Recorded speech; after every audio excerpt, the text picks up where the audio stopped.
Hey, everybody. Welcome to today's show. Today, we are going to talk about companies that have a difficult time branding their product or their service. You know, do you find it hard to get your message across to people? Have them understand what you're trying to sell to them? Well, today we have Michelle Crowe with eWork, and she's going to help us out and give everybody a little tips and tricks on digital marketing in general, advertising, and your brand. I'm Karen. I'm a CPA, entrepreneur with big ideas, and I'm the mom. I'm Cadie. I'm a payroll specialist, business owner, and detail-oriented person that makes things happen, and I'm the daughter. Welcome to Cheers to Business. Michelle, thank you so much for joining the show today. We're really excited to have you. Thank you for having me. I really just want to quickly touch, because not a lot of people, I hear marketing and advertising use interchangeably. Interchangeably? Thank you. So the difference between advertising and marketing. And branding. Or is there, I had a professor once that chewed me out because I said one was the other, that they were the same thing. You're looking at me like I'm crazy. Well, because I just don't. I mean, there's probably somebody out there that does feel that strongly about it, and I just don't. I think that your marketing is your message, and your branding is your message, and your identity, and your culture, where your advertising is probably your paid delivery of that message. But I probably wouldn't get really emotional about it if you said it wrong. I like it. We did something right. Oh, my God. Usually we screw up really bad and suck. Okay. Well, that's okay, too. We can market you right out of that. Yeah. Well, we know our circle very well. That's why we have guests on, because we don't know those other circles. And that's why I have a payroll service and accountant. So I get marketing. Just give us your background and kind of how you got into this. Just, quick little tidbits. Unfortunately, it wasn't quick. I was going to be a computer programmer. That's what I was going to be when I grew up. So I went to school to learn all about how to be a computer programmer. And then when I was 22 years old, I got offered a job at a radio station. And when you're 22 years old and you get to go work at a radio station, that's exciting and fun. And so you abandon the degree and you get lost in broadcast media for 18 years. But radio was cool then. Oh, radio was so cool then, and it was so much fun. It was. Yeah, it was really a lot of fun. So for 18 years... They know what's going on. They really do. It was a blast. But what happened was about 10 years into my career, digital media, which it wasn't really a thing then, but the computer industry was introduced into broadcast media. So they stopped delivering your ratings by fax, and they started sending floppy disks. Well, I was the only person in the building who knew what to do with it. So all of a sudden, I was a digital media director. Being in the right place at the right time. Right? But that it gave me an opportunity to grow with it, because we had TV stations and radio stations that were launching websites, and then clients that wanted to be part of it, and they wanted to put a banner ad on the weather report. And so I got to do that with a lot of different industries and a lot of different just varieties of media. So I did that for 18 years, and then about 10 years ago, I launched eWork as an independent, because we had so many different types of clients that would say, hey, I would really like to market this thing. I would really like to advertise with you, but my web developer hasn't finished my project yet, or I can't find somebody to build this thing for me. So we said, okay, well, we'll build it. I can fix that. Right. Super glue. Now, do you target difficult things to market? Yes. Is it the challenge? Or? Yes. Yeah, okay. That nails it down. Well, when I started, we were doing a lot of cause marketing. We were doing a lot of healthcare, and healthcare isn't easy. And, well, it's harder now with all of the HIPAA compliance than it even was when we started doing it. But then that rolled into, we had some clients that were engineers, and they wanted to market their product. And then it became industrial suppliers, and it just kept getting weird. But people would say, well, can you do this? And I'm like, yeah, we can do that. So, yeah, now it's just fun. CPAs are boring. Payroll's boring. Engineers, it's just, it's not exciting. Manifolds are fun. I know, manifolds are fun. Heat exchangers. Just say heat exchanger. Heat exchangers. That's cool. Yes, valve replacement parts. That's fun. I know, right? Stainless steel tubing. I feel like something is going on between you two, and I don't know what it is. All right. So let me get us back on track. Okay, I feel like I'm going to have to do this multiple times this session. You're right. It's the one. Marketing. Let's talk about marketing. Okay. So I would love to focus on smaller business because I have a small business and marketing is not in my circle. So I guess just, things that small businesses can do to improve their marketing or mistakes that you see, maybe even from a branding standpoint, especially if you're just starting a new business? I would say the most important thing that you can do as a small business to market your company is first to do a good job. And I think a lot of people miss that. They're trying to build a logo. Simple and yet so deep. They're trying to build a logo. Well, first teach your people how to answer the phone. And I mean, you're right. It's the first impression. Mm-hmm. It is. I mean, if you've got somebody that answers, it doesn't answer the phone. Maybe your phones aren't getting answered in a timely manner, or the person that answers the phone doesn't know the answers to the questions. First, make sure that when somebody does show up, you can service them. That makes the marketing a lot easier, because then as you start to invite them to do business with you, then it's a pleasant experience. So first, clean your house. Get everything working the way it's supposed to be working. Then go start trying to generate business. What we did as a small business starting, and I don't even know if I should say this because some people know what happened to them. We sat down as a company and said, okay, let's make a list of the 10 clients we really love working with. Now let's make a list of the 10 clients that make us cringe every time the phone rings. And we found that there were some identities there that were similar, that these 10 that we really liked doing business with were the ones we wanted to invite more of, because they brought their friends. Because once you find that line of people that you really like working with, that circle that you really, that they bring more just like them. Right. So if you're working with a bunch of people you don't like, you're just going to get more people you don't like. Oh, wow. And then you start to resent them, and then it just gets really bad. And then you sell your business and go home and go to the beach or something. So maybe that's the plan anyway.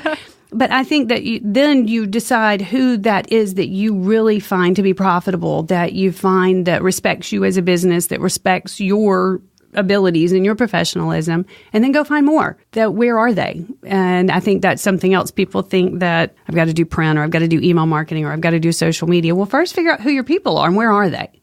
Because if you are marketing to males over 50, they're not on Facebook. So you can scream from Facebook all you want to. You're not marketing your company. Is that what you do? You help businesses figure out? You found their market?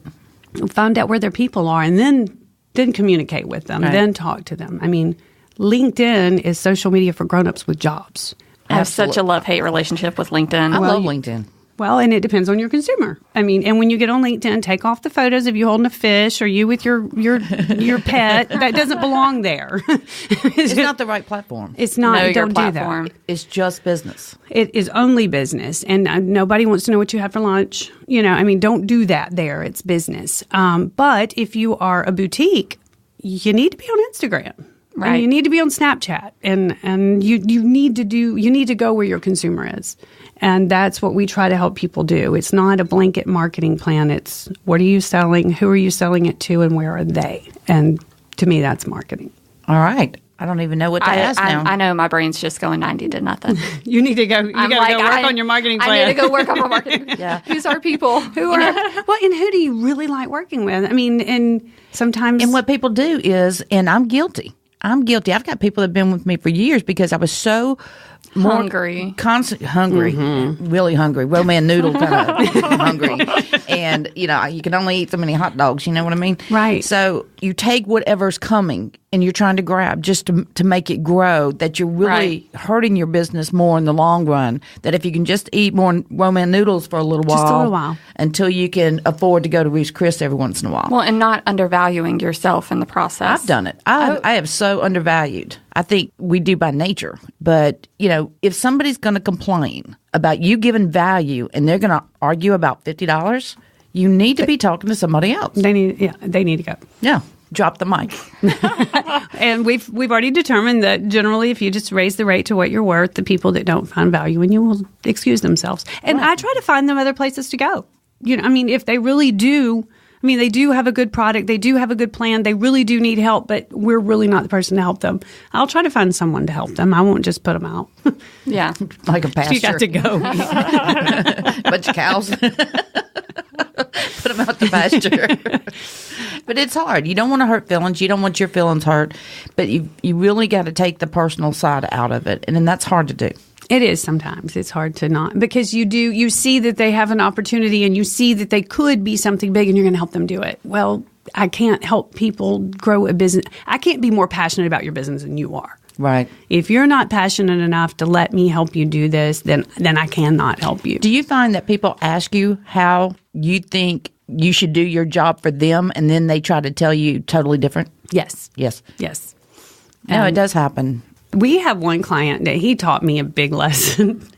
He was an industrial client. He was in valve replacement parts, okay? Not exactly the sexiest There's thing in valve the again. world, but I love these guys. They're so much fun to work with because they're doing business, and they're just their business models, their integrity, the ethics. When you find the ones that are doing it right, it is really a cool thing to be a part of. But when he called us, he wanted to build an app. I told him he didn't need an app.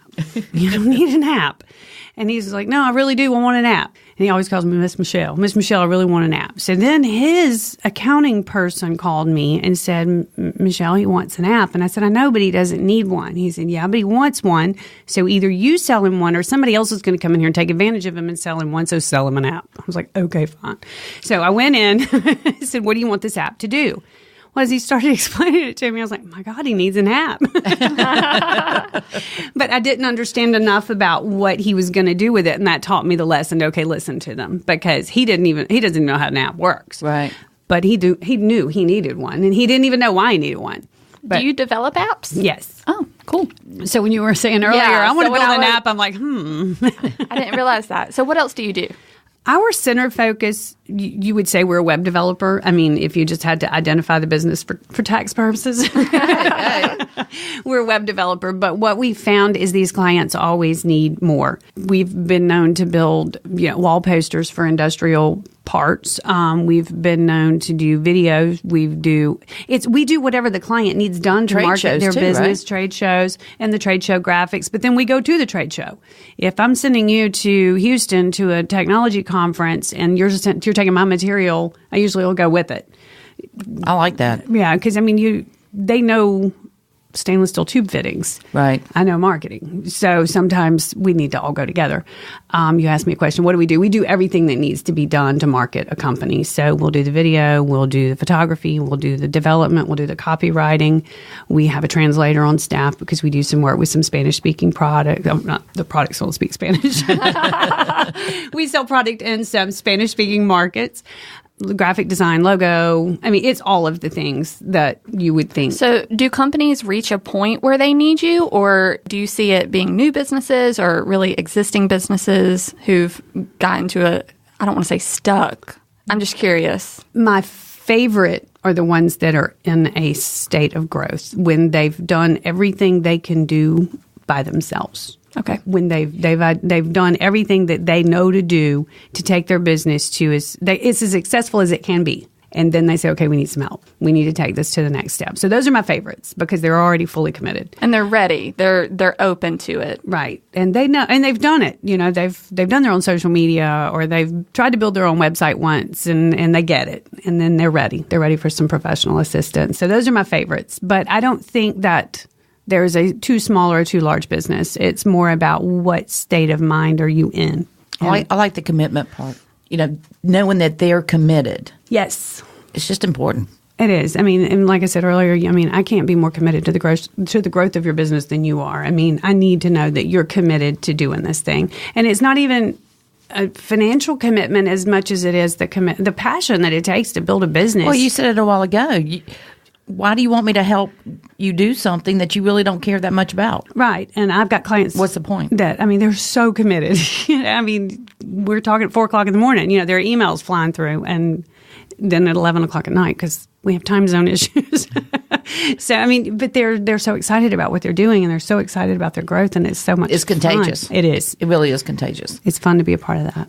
I feel that way with businesses, watching them grow or knowing I've been with them from the beginning or coming in on an exciting next step. Yes. That's just fun. Mm-hmm. It is. Karen, you've touched on new businesses, doing things right from the get-go. Oh, yeah. If they file for their company on one of these websites and then don't go a year don't from... say, don't say the name I'm out not going to loud. say the name, but... It gives me a tick in my eye. But they end up coming to you a year later when stuff is wrong, and it costs more money than it would have initially. Oh, absolutely. And then they get, they're aggravated. They know it needs to be cleaned up, but they don't want to deal with it. And then they shut that closet door. I have to bill you. My people kind of want to get paid. It's so important to make sure that you set it all up right from the beginning and talk to the people in the circles that know. So from a marketing standpoint, Michelle, logo. Someone's got this business idea. Should they come to you from the get-go or wait till things are started? When's the right time to really open up that marketing door as far as when you're first getting started? I think you need to find someone to consult with you on your marketing early. What you don't want to do is have your nephew's neighbor, because we have undone so many messes. The worst is when the nephew's neighbor builds the website and then moves to California and nobody even knows who owns the domain name, and now we're trying to strip it, and it's a mess. Not that that's happened. No, that doesn't happen very often. But the logo, and it was built in Microsoft, and it's just terrible. And so don't do that. I just picture like word art and clip art. And it happens. And it happens. Or my dad, no, I won't tell that story. Anyway, but yes, I think you need to get some graphic design advice early, and whether that is a professional agency or a design student that's in a classroom and they're looking for a project, that's a good suggestion. To build their portfolio. Yeah, I mean, and of course, we would love to help somebody and consult with their logo. And what are you trying to communicate with your logo, and where are you trying to grow with your logo? There's so much more that goes into a logo than I like green. I mean, there's just so much that has to happen there.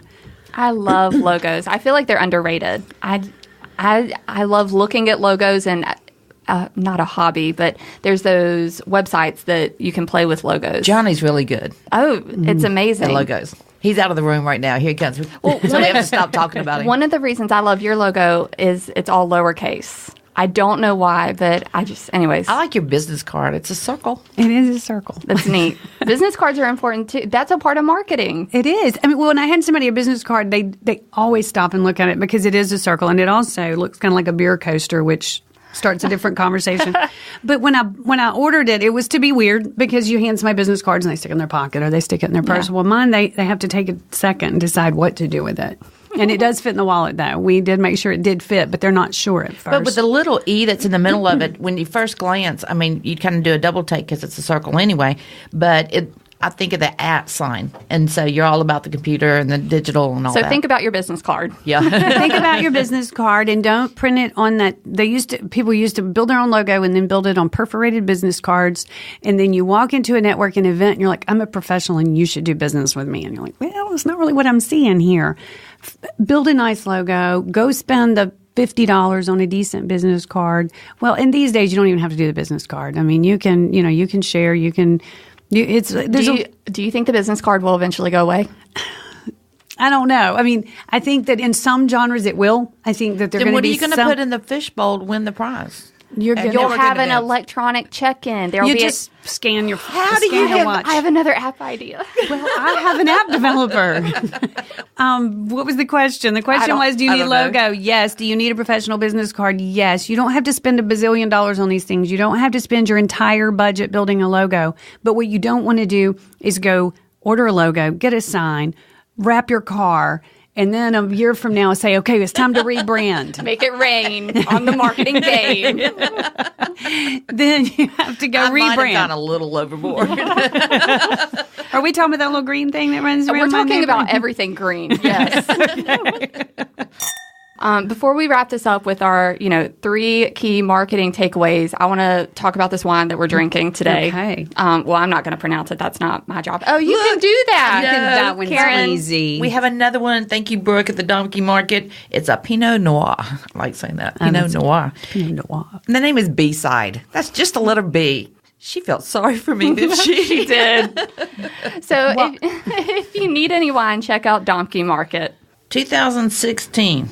Vintage. That's all I know. I'm just wanting to look at it now. I know. I feel like I did. Yay me. Yay Doing me. the Did you read the back, though? The sound of the needle finding its groove on the B side of the vinyl reveals the undiscovered hit, filling the room with a soulful vibe and energy.